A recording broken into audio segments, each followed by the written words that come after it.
नमस्कार, मुद्दा.com या चॅनलमध्ये आपल्या सर्वांचं स्वागत. मित्रांनो, वेळोवेळी आपण आरक्षणाबद्दल माहिती घेत आहोत. तसेच आता छगन भुजबळ यांनी 28 तारखेला बीडमध्ये महामेळावा ओबीसीचा घेण्याचं त्या ठिकाणी पत्रकार परिषदेमध्ये सांगितलं होतं.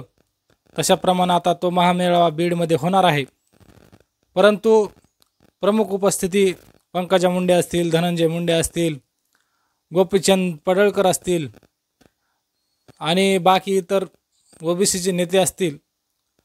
परंतु ज्यांनी अवघ्या 2 महिने झालं संघर्ष केला आहे, ज्या मराठा समाजाला हैदराबाद गॅजेटनुसार आरक्षण मिळालं होतं, त्याची होळी केली होती, त्याच्यामध्ये जे लक्षणीय वेधलं होतं लक्ष अवघ्या महाराष्ट्राचं, त्या नेत्याला म्हणजे लक्ष्मण हाके, जे की प्राध्यापक आहेत, त्यांनी भरपूर प्रमाणामध्ये महाराष्ट्रामध्ये फिरून त्या ठिकाणी ओबीसी चळवळीचं एक मोठं काम केलं आणि त्या कामाच्या पोचपावती म्हणून त्या ठिकाणी भुजबळ यांनी असं स्वरूप दिलं. मग मित्रांनो, प्रत्येकाच्या मनामध्ये शंका आहे की भुजबळांनी ह्यांना का डावललं, ह्यांनी कशामुळे त्यांना त्या ठिकाणी बोलवलं नसेल. तर त्याचं उत्तर आहे मित्रांनो की छगन भुजबळ यांना लक्ष्मण हाके जड होत आहेत. अशा प्रकारचं मी नाही बोलत. सोशल मीडियाचा प्रत्येक गोष्टीचा तुम्ही जर विचार केला तर त्या ठिकाणी लक्ष्मण हाके यांनी बऱ्याच प्रमाणामध्ये ओबीसीला आपल्याकडं वळवल्याचं दिसत आहे. तुम्ही विचार करत राहा, म्हणजे विचारलं तर ह्याच्यामध्ये लक्ष्मण हाके यांनी कित्येक, आता तुम्ही परभणीमधील जो काही मेळावा झाला त्याच्यामध्ये 1,00,000 लोकांची उपस्थिती होती. मग त्याच्यामध्ये प्रमुख उपस्थिती म्हणून लक्ष्मण हाके यांच्याकडे पाहिलं होतं आणि तो निर्भीड आणि नेता म्हणून पुढे आले आहेत.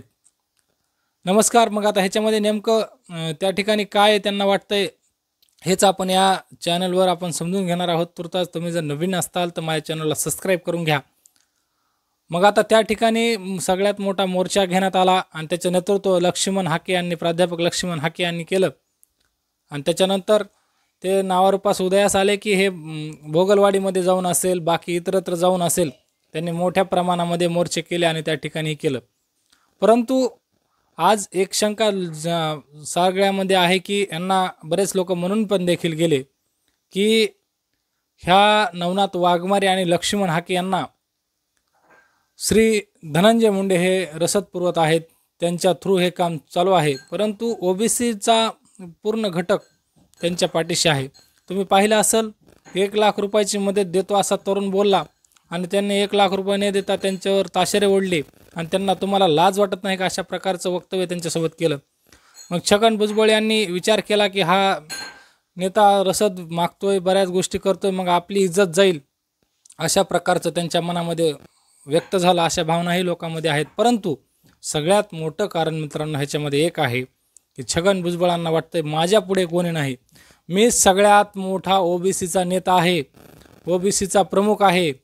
जे काही बबन तायवाडे असतील, विदर्भातील काही नेते असतील, हे स्वतःला इतकं मोठं मानत नाहीत, पण चळवळीतील प्रमुख नेते म्हणून त्यांना मानतात. परंतु छगन भुजबळ यांना वाटतं मी सगळ्यात मोठा ओबीसीचा नेता आहे. परंतु जरांगे पाटील यांनी असं विचारलं की तुम्ही ओबीसीचे प्रमुख नेते म्हणता, मग ओबीसीसाठी तुम्ही नेमकं केलं काय? ओबीसी चळवळीमध्ये आजपर्यंत कोणत्या घटकाला तुम्ही न्याय मिळवून दिला हे मला 2 शब्दात सांगा. परंतु छगन भुजबळ यांनी कसल्याही प्रकारचं उत्तर दिलेलं नाही. परंतु 28 तारखेला ओबीसीचा महामेळावा त्या ठिकाणी घेणार आहेत आणि बीडमधल्या सभेमध्ये ते स्वतःचं नेतृत्व काय आहे आणि स्वतःचं व्यक्त मत नेमकं लक्ष्मण हाके असतील, इतर असतील, जे काही कार्यकर्ते म्हणून त्यांना समजलं जातं, त्यांचं मत काय आहे, त्यांच्याबद्दल ते काय बोलणार आहेत, ह्या सगळ्या गोष्टी घेऊन त्या ठिकाणी येणार आहेत.